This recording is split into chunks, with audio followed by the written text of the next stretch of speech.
ಇನ್ನು ದರ್ಶನ್ ಕೇಸ್ನಲ್ಲಿ ನಟ ಚಿಕ್ಕಣ್ಣ ಸಾಕ್ಷಿಯಾಗಿ ನಿಂತ್ಕೊಳ್ಳುತ್ತಾ ಇದ್ದಾರೆ. ಯಾಕೆ ವಿಚಾರಣೆಗೆ ನಟ ಚಿಕ್ಕಣ್ಣಗೆ ಈಗ ನೋಟಿಸ್ ಅನ್ನು ನೀಡಲಾಗಿದೆ.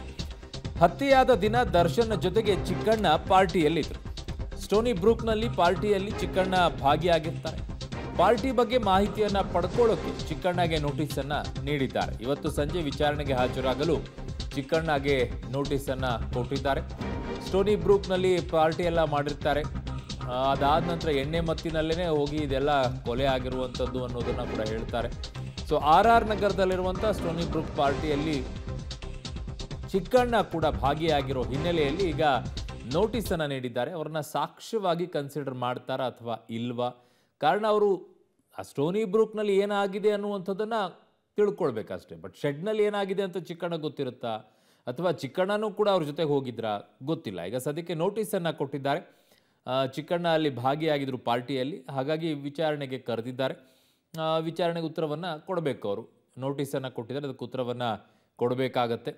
ಅದ್ರ ಜೊತೆಗೆ ವಿಚಾರಣೆಗೂ ಕೂಡ ಹಾಜರಾಗಬೇಕಾಗತ್ತೆ. ಸೊ ಹಾಗಾಗಿ ಬೆಂಗಳೂರಿನಲ್ಲಿ RR ನಗರದಲ್ಲಿರುವಂಥ ಸ್ಟೋನಿ ಬ್ರೂಕ್ನಲ್ಲಿ ಏನು ಪಾರ್ಟಿ ನಡೀತಾ ಇತ್ತು, ಆ ಪಾರ್ಟಿಯಲ್ಲಿ ದರ್ಶನ್ ಸಹ ಇದ್ದರು, ಅದರಲ್ಲಿ ಚಿಕ್ಕಣ್ಣ ಕೂಡ ಭಾಗಿಯಾಗಿದ್ದರು. ಹಾಗಾಗಿ ನಟ ಚಿಕ್ಕಣ್ಣ ಅವರಿಗೆ ಈಗ ನೋಟಿಸನ್ನು ಜಾರಿ ಮಾಡಿದ್ದಾರೆ, ವಿಚಾರಣೆಗೆ ಹಾಜರಾಗಿ ಅಂತ. ಸೊ ದರ್ಶನ್ ಕೇಸ್ನಲ್ಲಿ ನಟ ಚಿಕ್ಕಣ್ಣ ಸಾಕ್ಷ್ಯವಾಗಿ ಈಗ ನಿಂತ್ಕೊಳ್ಳುವಂಥ ಪರಿಸ್ಥಿತಿಗೆ ಬರುತ್ತಾ ಅಥವಾ ಸ್ಟೋನಿ ಬ್ರೂಕ್ನಲ್ಲಿ ಮಾತ್ರ ಏನಾಗಿದೆ ಅನ್ನುವಂಥದ್ದನ್ನು ಮಾತ್ರ ತಿಳ್ಕೊಳ್ತಾರ, ಹೇಗೆ ಅನ್ನುವಂಥದ್ದು ನೋಡಬೇಕು. ಈಗ ಸದ್ಯಕ್ಕಂತೂ ನೋಟಿಸನ್ನು ಕೊಟ್ಟಿದ್ದಾರೆ ವಿಚಾರಣೆಯ ವಿಚಾರದಲ್ಲಿ. ಸೊ ಹಾಗಾಗಿ ವಿಚಾರಣೆಗೆ ಹಾಜರಾಗುವಂಥ ಪರಿಸ್ಥಿತಿಗೆ ಬರುತ್ತೆ. ಈಗ ಹಾಜರಾಗಲೇಬೇಕು.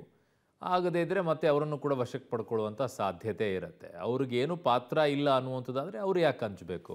Stony Brook ಪಾರ್ಟಿಯಲ್ಲಿ ಪಾಲ್ಗೊಳ್ಳೋದೇನು ತಪ್ಪಲ್ವಲ್ಲ. ಹಾಗೆ ನೋಡಿದ್ರೆ ಸ್ಟೋನಿ ಬ್ರೂಕ್ನಲ್ಲಿ ಇನ್ನೂ ಜನ ಬೇರೆದವರಾಗಿರ್ತಾರಲ್ಲ, ಹಂಗಲ್ಲ. ಇಲ್ಲಿ ಇವರ ಜೊತೆಗೆ ಈ ಗ್ಯಾಂಗ್ ಏನಿದೆ, ಡಿ ಗ್ಯಾಂಗು, ಈ ಡಿ ಗ್ಯಾಂಗ್ ಜೊತೆಗೆ ಅಲ್ಲಿ ಪಾರ್ಟಿಯಲ್ಲಿದ್ದರು ಅನ್ನೋ ಕಾರಣಕ್ಕೋಸ್ಕರ ಇವರಿಗೆ ನೋಟಿಸನ್ನು ನೀಡಲಾಗಿದೆ. ಹಾಗಾಗಿ ವಿಚಾರಣೆಗೆ ಬರಬೇಕು. ಅಲ್ಲಿ ಏನಾಯಿತು, ಅವ್ರು ನೋಡಿರೋದೇನು, ಪಾರ್ಟಿಯಲ್ಲಿ ಏನಾಯಿತು, ಇದಿಷ್ಟೇ.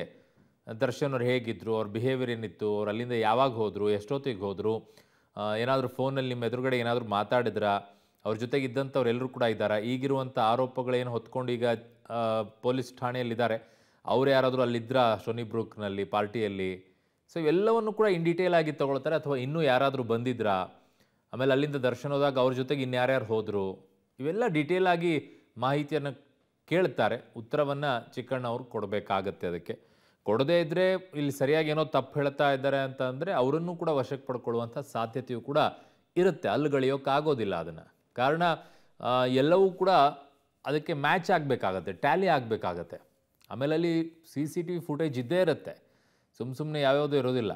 ಸ್ಟೋನಿ ಬ್ರೂಕ್ ಏನಿದೆ, ಅಲ್ಲೇನು ಪಾರ್ಟಿಯನ್ನು ಮಾಡಿದರು, ಅಲ್ಲಿ CCTV ಫುಟೇಜ್ ಇದ್ದೇ ಇರುತ್ತೆ. ಯಾರು ಬಂದರು, ಯಾರು ಹೋದರು, ಎಲ್ಲವೂ ಡೀಟೇಲ್ ಇರುತ್ತೆ. ಬಟ್ ಇವರ ಹತ್ತಿರದಿಂದ ಕೇಳಿಸ್ಕೊಳ್ಳುವಂಥದ್ದು ಏನಾದರೂ ಇತ್ತಾ ಅನ್ನುವಂಥದ್ದನ್ನು ನೋಡ್ತಾರೆ. ಸೊ ಹಾಗಾಗಿ ಅವರನ್ನು ಕೂಡ ಈಗ ಸಾಕ್ಷಿಯಾಗಿ ಕನ್ಸಿಡರ್ ಮಾಡಿಕೊಂಡಿದ್ದಾರೆ. ಉತ್ತರ ಕೊಟ್ಟು ಅದೇನೋ ಆಗಲಿಲ್ಲ ಅಂದರೆ ಏನೂ ಸಮಸ್ಯೆ ಇಲ್ಲ. ಬಟ್ ಅವ್ರು ಹೇಳುವಂಥದ್ದು ಏನಾದರೂ ಸುಳ್ಳು ಟ್ಯಾಲಿ ಆಗ್ತಾ ಇಲ್ಲ, ಏನೋ ಸುಳ್ಳು ಹೇಳ್ತಾ ಇದ್ರೆ, ಏನೋ ಮುಚ್ಚಿಡುವಂಥ ಪ್ರಯತ್ನ ಮಾಡ್ತಾ ಇದೆ ಅಂತಂದಾಗ ಮತ್ತೊಮ್ಮೆ ನೋಟಿಸ್ ಕೊಟ್ಟು ಕರಿಬಹುದು, ಇಲ್ಲ ಅವ್ರನ್ನ ವಶಕ್ಕೆ ತಗೊಳ್ಳುವಂಥದ್ದು ಇರುತ್ತೆ. ನನ್ನ ಸಹೋದ್ಯೋಗಿ ಈಗ ಧನು ನನ್ನ ಸಂಪರ್ಕಕ್ಕೆ ಸಿಗ್ತಾ ಇದ್ದಾರೆ. ಧನು, ಈಗ ಚಿಕ್ಕಣ್ಣಗೂ ಕೂಡ ನೋಟಿಸನ್ನು ಕೊಟ್ಟಿದ್ದಾರೆ.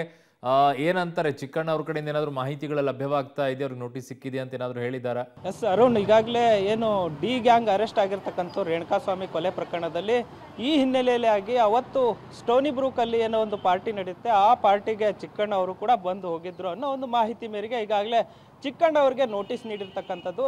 ಸೊ ಈಗಾಗಲೇ ಇವತ್ತು ಅವ್ರನ್ನ ವಿಚಾರಣೆಗೆ ಹಾಜರಾಗುವಂತೆ ಈಗಾಗಲೇ ಒಂದು ನೋಟಿಸನ್ನು ನೀಡಿರ್ತಕ್ಕಂಥದ್ದು.